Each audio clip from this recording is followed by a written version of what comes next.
All right. Well, good morning, everybody. We have a lot of information on tap for you today, and we have about a little over 30 minutes. We have a hard stop at 40 minutes, so I'm just going to dive right in with the information regarding the vaccine mandates and what we're going to talk about. And I'm sure you have a lot of questions. I will try to get to the questions that I can. If not, obviously, you can send any remaining questions to Kathy. So, the slideshow is not in presentation mode. All right, hold on here. Let's see, I'm going to stop again. Stop screen sharing. Let's try it again. I'm going to screen share. And from beginning, that should work. There it is. Bam. All right. All right. So I know everybody's interested in the OSHA rule, and I will get to that very, very shortly.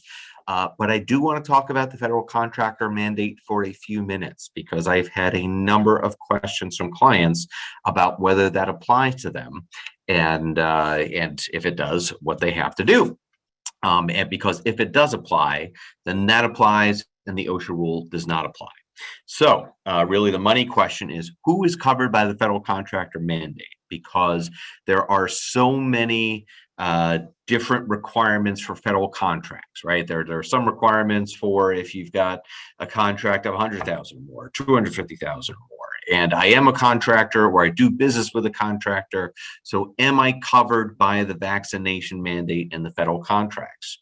So here is the test. Do you have a contract with the government, federal government, or with a government contractor that has a clause that says that you will comply with the guidance published by the Safer Federal Workforce Task Force? That's it. So you have to look at your contract to see if it has that clause or not. Now, that clause will not be in a contract that was entered into before September of this year, because that's when that requirement started to be put into contracts. That will be in all contracts that are entered into after November 14th. It might be in some contracts that have been issued prior to then. It will definitely be in all contracts issued on or after November 14th. You say, okay, Mike, well, I have a contract with the federal government. It started a year ago, so you're saying I'm not covered. I'm saying, well, be careful. It depends, because the government has said that for any contract where there will be any chance to amend it, an extension, or let's say there's a change order or something in that regard, any change of the terms, the government is going to put this clause in that contract. So if you have had changes since mid-September of this year, that clause might be in there. Or if your contract is expiring or there's going to be a change order, that clause will be in there soon. So be careful about that. The long and short of it is, for any existing federal contracts, if it has that clause, you're covered. If it doesn't, you're not. But to the extent any contract that will be amended soon, extended soon, or entered into soon, it will have this clause in it, and you will be a covered contractor. Okay, so what does that mean? Well, if you're a covered federal contractor, you have to ensure that all covered employees are fully vaccinated unless they have an accommodation. So what's a covered contractor? We just talked about that. What's a covered contractor employee? Well, that's anybody that's working on a contract or working at a covered workplace. So now we have to say, what the heck is a covered workplace? Well, a covered workplace is any location by a covered contractor at which any employee of yours is working on or in connection with a covered contract. So what does this mean practically? It means that once you have one employee at any of your locations that's covered or that's doing work on a covered contract, that entire location, all the employees at that location are covered by that covered contract. So let's say you're a large company and you have in your headquarters, you've got one government contract for one location. Okay, that location, all employees there are covered by the contract. and at your headquarters, you have one employee, your comptroller, an accountant, somebody that does work on that contract, well, guess what? Because you have one employee at that location that's doing work on that contract, all employees at that physical location are covered by the contract. This was written to be very, very broad. And as you can see, the fact that one employee looking at it, working at a location will make all employees at that location covered. That is incredibly, incredibly broad. The sole exception are employees working from home. And for those of you just joining us, we're talking right now about the federal contractor mandate, and then we're going to get to the OSHA rule. So, the employees are covered unless they are legally entitled to an accommodation. So that is, we've talked about that in various webinars in terms of accommodation for a medical reason or a religious belief. Now, there are some forms that templates that the task force, has provided, and you can use those. But generally speaking, for medical accommodation, that is something where you can require documentation from a medical provider in terms of whether that is something where an employee can't get a vaccination because it would be contraindicated, it would be harmful to their health. For religious accommodations, you can require documentation, but you have to be careful. You can't request specific documentation. A lot of employers are under the incorrect assumption or belief that you can request and say, I need something from the head of your church or from a leader in your church or congregation or your religion, whatever you go to. And the answer is you can't require something that specific. An employee could provide that, but they could also provide something that is a letter from a friend or family member talking about that person's faith, or it could be from that person themselves talking about their religious belief. Okay, so back to the mandate part 2, the quickening. I hope some of you get that reference. So, and we're talking about the federal contractor mandate here. So the initial announcement was that employees had to be fully vaccinated by December 8th. The White House has said they are extending that to January 4th. And once again, what does fully vaccinated mean? It means 2 weeks after the last dose. So if it's a single dose like J&J, that's just 2 weeks after they get that dose. Or if it's Pfizer or Moderna, it's 2 weeks after the last dose makes them fully vaccinated. Again, for the contractor mandate, we're talking that will go into effect January 4th. So for the contractor mandate, how do you verify employees are fully vaccinated? You have to review a copy, and it can be physical or it can be digital. It can be on their phone, can be emailed, but it's some sort of official record, whether it's the card, whether it's from a healthcare provider, whether it's from the state, whether it's from a pharmacy. It's something stating the vaccine name, the date, and the site or healthcare professional that provided the vaccine. What else is in the contractor mandate? Masking and physical distancing requirements. Generally, all contractors have to follow the current CDC guidance. In an area of high or substantial community transmission, New York is still one. If you fall under the federal contractor mandate, everybody must mask indoors, vaccinated or unvaccinated. If it's low or moderate community transmission, then unvaccinated individuals have to mask indoors, and if it's a crowded environment, outdoors. There can be exceptions where a mask can get wet. If it's high intensity activity where somebody could have difficulty breathing, or wearing a mask would create a risk to health and safety. And any exceptions to that because of the mask getting wet or high intensity activity would have to be approved in writing by a duly authorized representative of the contractor. And there does need to be somebody who is in charge of compliance. A compliance coordinator needs to be designated under the federal contractor mandate. So regarding the federal contractor mandate, that has been challenged in court, just like the OSHA temporary rule. At the end of October, 18 states filed suits to block it. Texas got in the action at 1 day later. And why do I have a picture of William Shakespeare up on here? Well, I looked up who came up with the phrase, politics makes strange bedfellows. And it turns out it was Shakespeare. And why am I bringing up the phrase politics make strange bedfellows? Because along with Republican state governors suing to block the contractor mandate, you also have the American Federation of Government Employees filing suit to block the contractor mandate. So kind of strange to have the governors and a union on one single side of the litigation. Thus far, the federal contractor mandate has not been enjoined. So if you are a federal contractor, if you have a contract with that clause, or you will soon have that clause in it because you have contracts with the government or you're a subcontractor for a government contractor, this rule is still slated to go into effect as of January 4th. Will there be an injunction to the contractor mandate? That is difficult to predict. So we are going to talk about the OSHA rule and all the issues with that. Part of the issues with the OSHA rule is that the first question is, does Congress have the power to legislate it? And if they did, can they pass that power on to OSHA? That those questions are not present when it comes to the contractor mandate. That power comes from presidential power, executive power to oversee the executive branch.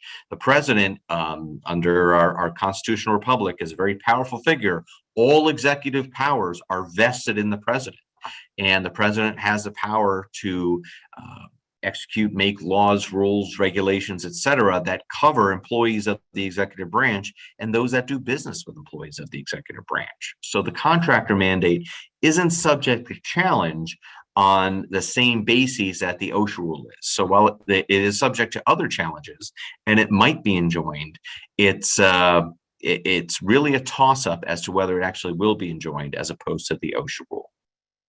So onward to OSHA. September 9th, the president announced that OSHA would issue an emergency rule within a few weeks. A few minutes later, on September 9th, overheard at OSHA headquarters in Washington, D.C., was a lot of people saying, wait, what did he just say? Because this apparently came as a complete surprise to OSHA. They did not know they would be writing a rule until it was actually announced, and so they got to work. So while it was announced that it was going to be just a few weeks, it was longer than that because OSHA didn't really know that they were going to be doing this. So on Thursday, as you know, OSHA announced the rule would be published the next day, and the rule was published on Friday. And I would say, not surprisingly, because I predicted it would be enjoined, but surprisingly how fast it was enjoined, and the fact that it was enjoined on a Saturday by the Fifth Circuit temporarily stayed the rule, citing grave statutory and constitutional issues. So the government had to respond to that by end of day yesterday, which it did. And the petitioners suing to block the rule have until the end of the day today to file their reply. And then the Fifth Circuit will issue a further and longer decision about the rule. And we will get into that. But overall, what is in this rule? Overall, this rule sets a requirement for employers that have 100 or more employees to either require vaccinations or to if they don't want to have a mandatory vaccination rule, to say for employees who are not vaccinated, they must wear masks and be subject to weekly testing that would start for them on January 4th. Now, the other aspects of the rule in terms of putting administrative requirements, putting a policy in place, informing employees, if the rule is not enjoined, these are supposed to go into effect on December 5th. The rule also requires 4 hours of paid time off per shot. That's nothing new. That's been required in New York for some time. But the OSHA rule also requires paid time off for recovery from the shot. And I'll talk about that in more detail. So what employers would be covered under this rule if it goes into effect? It's those employers with 100 or more employees, except those that are covered by the federal contractor mandate, as we just talked about the first half, and those that are covered by the OSHA healthcare emergency temporary standard. So if you're covered by the OSHA, if you have a workplace covered by the OSHA healthcare ETS, then the OSHA overall employer or large employer ETS does not apply to you. How do you count employees to determine whether you meet that threshold? Well, first of all, it is company-wide. It's not site-specific. So if you have 2 locations, they have 75 employees each, you have a total of 150 employees, you would be covered by the standard. Part-time employees count. They don't count as a partial employee. They count as a full employee. The one exception in terms of counting to get to 100 is temporary employees that are provided by a staffing agency do not count towards the total 100 employees. Now, when is that count made? So it's as of November 5th. What is your count? If you're 100 or more and the rule goes into effect, you'd be covered. It doesn't matter if you drop below 100, you would remain covered. If you are less than 100 as of November 5th, then you're not covered until such date you hit 100. And then you would be covered. And again, it doesn't matter if you drop down below 100. At some point, you're covered and remain covered. So that first question is in terms of whether this applies to your company at all. You count all employees, including remote and outdoor employees. Then once you've counted whether you have that 100 or not, if you have remote employees, if you have employees that work exclusively outdoors, the requirements do not apply to them. So let's say you have a company with 105 employees and 10 of those employees are remote employees. The OSHA rule would apply to you because you have 105 employees, but it would only apply to those 95 employees that are working, that are not working remotely or outside or exclusively outdoors. As to employees that work exclusively outdoors, be careful because there's a lot of discussion in the preamble to the rule that OSHA takes exclusively outdoors very seriously, to the extent that employees working in a partially built building, OSHA says, well, if you've got some walls that impede airflow, we're going to consider it to be indoors. If you've got employees that spend time driving together in vehicles, that's considered indoor time. If you have an employee that goes into an administrative building or a trailer for a few minutes every few hours, we're going to add that up, and that would be cumulative indoor time, and so they wouldn't be working exclusively outdoors. So just because somebody primarily works outdoors doesn't mean they would be excluded by this rule. You would have to draft a written policy that requires either vaccinations or choosing between vaccinations and testing and masking. And as far as tracking employees to determine what their vaccination status is, you would have to look at one of the types of documents that I covered in the beginning of this, the really official documentation, with one big addition. An employee could provide a signed and dated attestation saying, I'm fully vaccinated, I can't find my vaccination status and I can't get it anywhere else.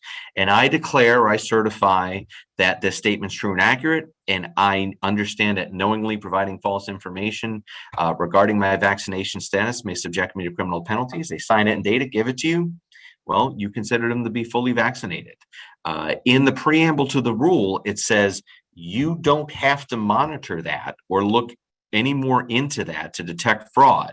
You can't invite or facilitate fraud. You can't say, hey, just letting everybody know, if you're not vaccinated but want to tell me you're vaccinated, I have to accept it.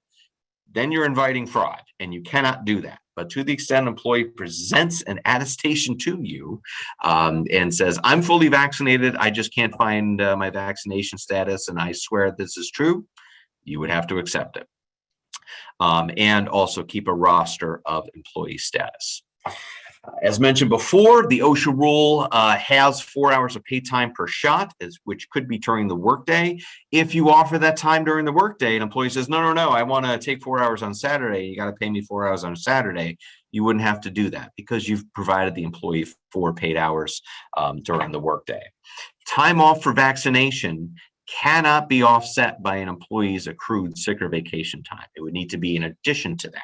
OSHA doesn't want employees to say, I don't want to burn my vacation time or my sick time, so I'm not going to get vaccinated. So that would be an additional cost, just like New York State says. Now, as far as paid time off for recovery that's required by OSHA, OSHA is requiring reasonable paid time off for recovery. What's reasonable? OSHA doesn't define that, but OSHA has said that if you give 2 days off, at least 2 days off for each shot, if somebody has an adverse reaction, then they won't. They will consider that to be reasonable. They won't enforce or issue a penalty for that.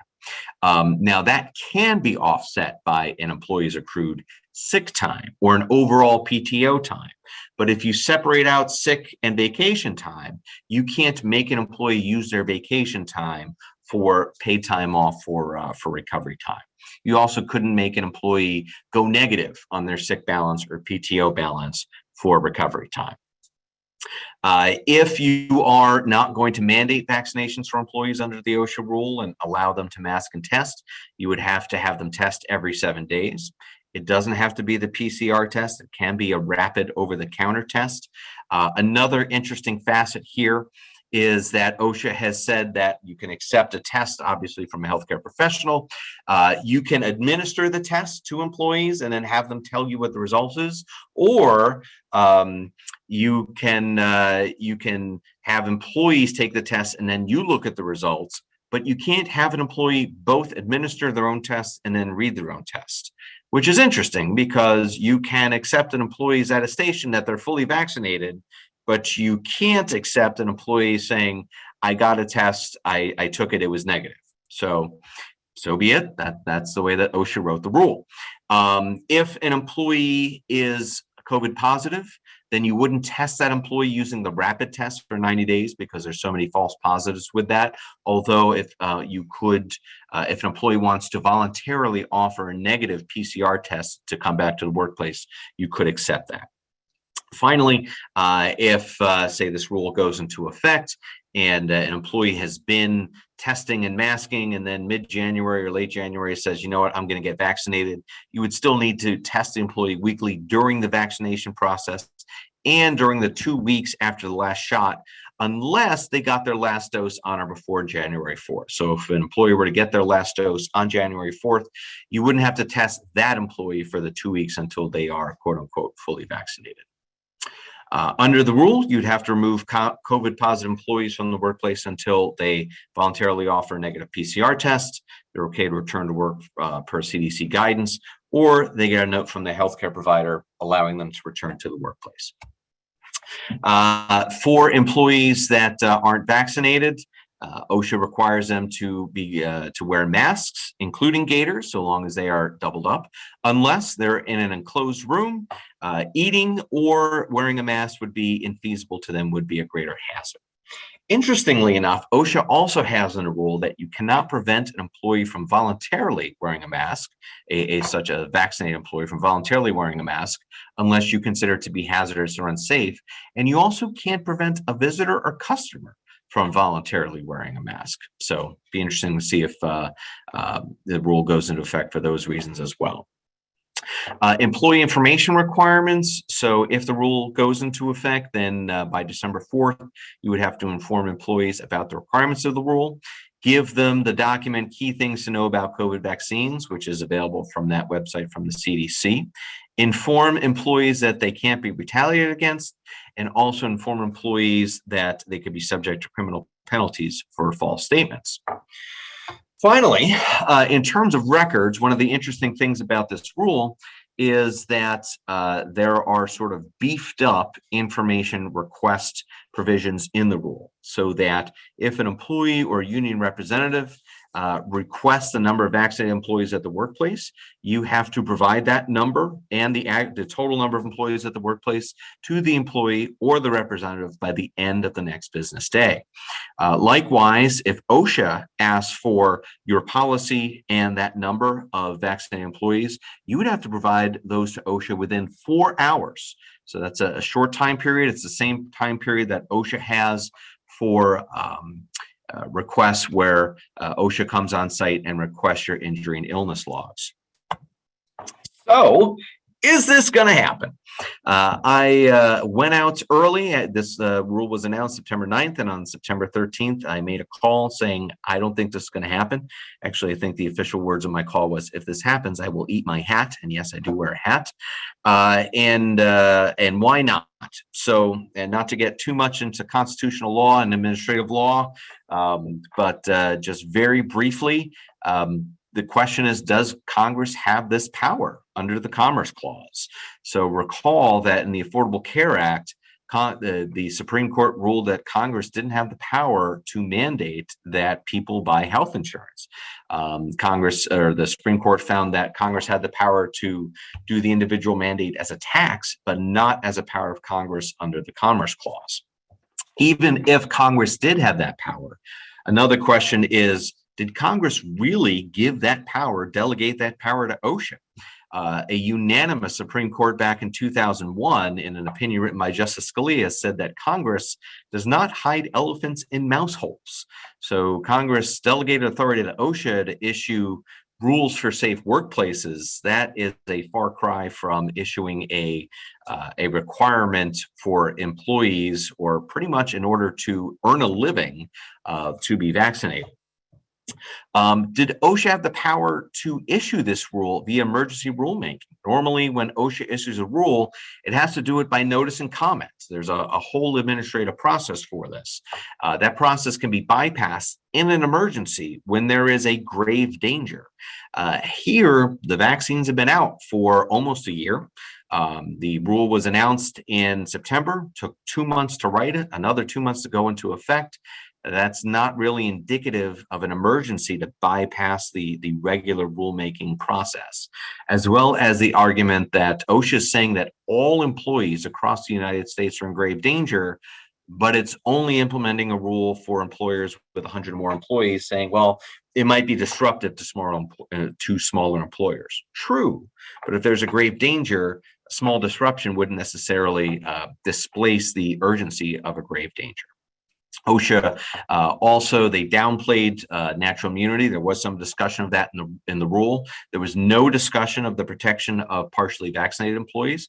Also, no discussion of boosters whatsoever. So I think OSHA has some issues in terms of using emergency rulemaking to issue this rule.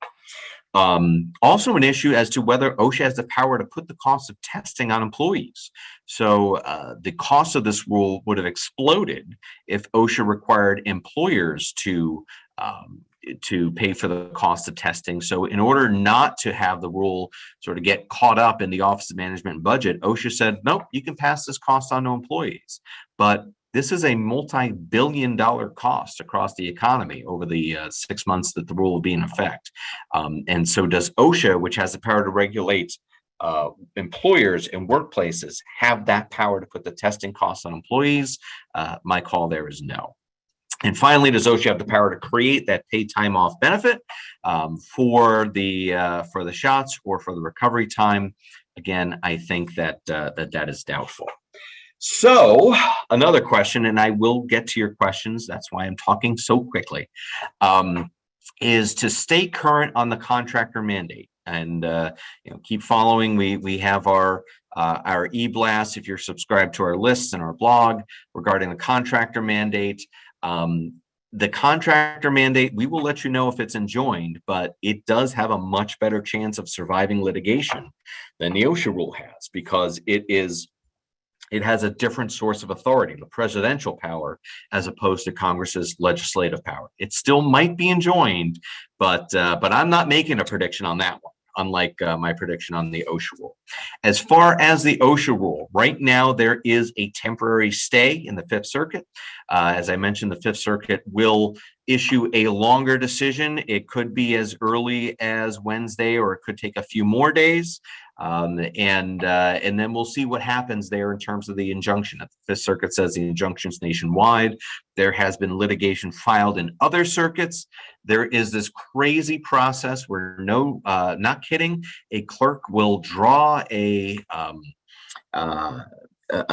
piece of paper from a drum to determine what circuit all these cases might be consolidated into. But in the meantime, if the rule is preliminarily enjoined, which means that it would not go into effect during the litigation, during the outcome of the litigation. That means that we wait to see what happens. So I'm still saying just wait and see. Let's give it a few more days. You can obviously, if you would like to implement a vaccine mandate for your workforce, you can do so. But unless and until the OSHA rule goes into effect, unless you're a federal contractor or covered by the healthcare ETS, you're not required to do so. So I would say wait and see there. So with that, my goodness, I've got 60 questions. I'm going to see what questions cover issues that I haven't covered already. Question, if ETS goes into effect, can an employer begin with a vaccine or test policy and then switch to vaccine only if testing becomes too cumbersome? The answer there is yes. How do we expect OSHA to enforce this standard? So it would be something where if an employee complains, OSHA can come in and inspect, or OSHA could do a national emphasis program and just come in and inspect it at any time. So that's how OSHA would enforce the standard. Do you need to require vaccinations for workers who don't physically come into a company's office? So for both the contractor mandate and for OSHA, workers that work completely remotely would be accepted from these requirements. What's required in New York in terms of paying employees for their time to test? So obviously you have to pay for vaccination time.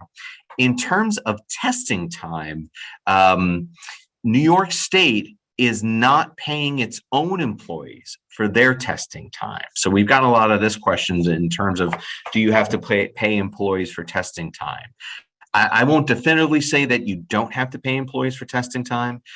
We'll say, generally speaking, that if it's a question where you are offering employees saying, if you're vaccinated, you don't have to test, but if and you're allowing employees that choice, then if they choose to test, it would say you don't necessarily have to pay for testing time, because that's a choice on their part. So since it's something that they can't choose to impose this higher cost.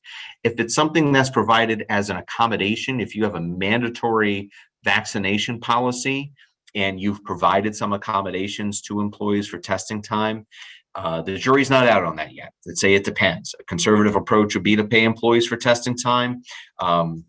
Or you could say, you know, this is an accommodation, kind of like giving a break to an employee, so it doesn't necessarily need to be tested. Or you can kind of do something in the middle where you administer tests on site, just takes a minute or two. It's de minimis, so you wouldn't. It would already be included and not a question. We'll be sending the PowerPoint to participants. I will check with Kathy, but hopefully the answer there is yes. Will the slides be made available? Yes. Lots of questions about the side. Let's see. Questions about, well, what if we have this type of contract, that type of contract? So the answer, and by the way, yes, we will be sending the slides. The answer is, does your contract have that clause? Just because you receive a grant, just because you receive a contract, doesn't necessarily make you subject to the federal contractor mandate. It really depends upon whether you have that language in the that clause language that says that you will comply with the guidance from the Safer Federal Workforce Task Force. And I do have to slow down when I talk to make sure I say that correctly. Okay. Let's see. My goodness, I'm just trying to make sure I get through as many of these as I can. All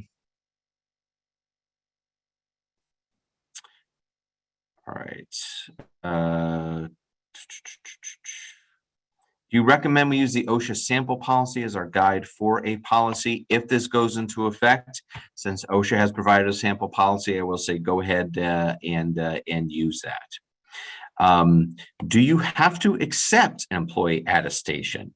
The answer is yes. If an employee provides an attestation, that is one of the acceptable methods of documentation for employee vaccination status. So and OSHA has said in the preamble that you're really not to check to see if it is false or not. You just can't invite fraud. So so in terms of that, I would say the answer is yes, you have to accept it and can't really follow on to that. Okay, I just answered that questions about employers paying for, as far as where does the state stand for employers paying for the tests themselves? Again, I would say that if you are offering that choice between vaccination or testing, we really haven't seen guidance from New York State on that. But if it's a choice for employees, that would say that you wouldn't necessarily have to pay for those tests, because that's something where it's up to the employee and they can't necessarily choose to implement a higher cost upon you. Is there a test out option for federal contractors? The answer is no. That is just a vaccination. Question about the CMS mandate for healthcare employers. So, as you know, there's the federal contractor mandate, and there's also the mandate from Center for Medicare and Medicaid Services for hospitals, nursing homes. That is, it targets the same employers that the New York State healthcare mandate targets. We are looking into that in terms of whether one takes precedence over the other. For the time being, we're saying still look to comply with the New York State mandate, which, as you know, was enjoined, and then that injunction was overturned by the Second Circuit. We're still waiting for guidance from New York State Department of Health on that, just in terms of when they are going to start enforcing that. But I will say the CMS mandate for healthcare has not been enjoined, just like the federal contractor mandate has not been enjoined. Just taking a quick look to see if there's a few more that I can answer before I have to knock off here. Let's see. If we have one company that has over 100 employees and two sister companies under 100, would the two smaller companies need to follow the OSHA mandate? So it really depends about the corporate structure. OSHA generally, if they are jointly employed, if all the companies are controlled by one, say, HR department, things of that nature, where everybody reports up to the overarching company, then they would all be covered.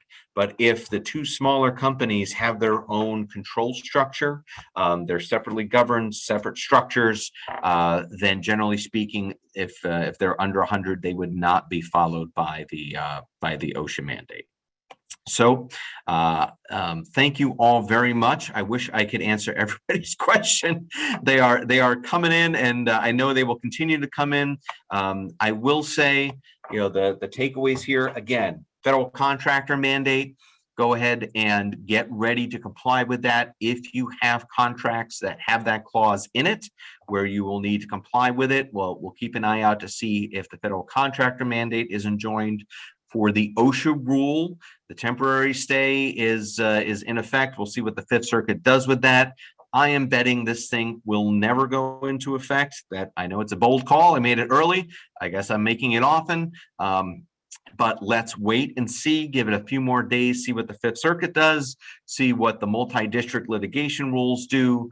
But I would say there's a better than even chance that this OSHA rule does not go into effect due to all of the issues with it, both as the Fifth Circuit said, grave constitutional and statutory issues in terms of how the rule was issued. Thank you all very much, and have a great Tuesday.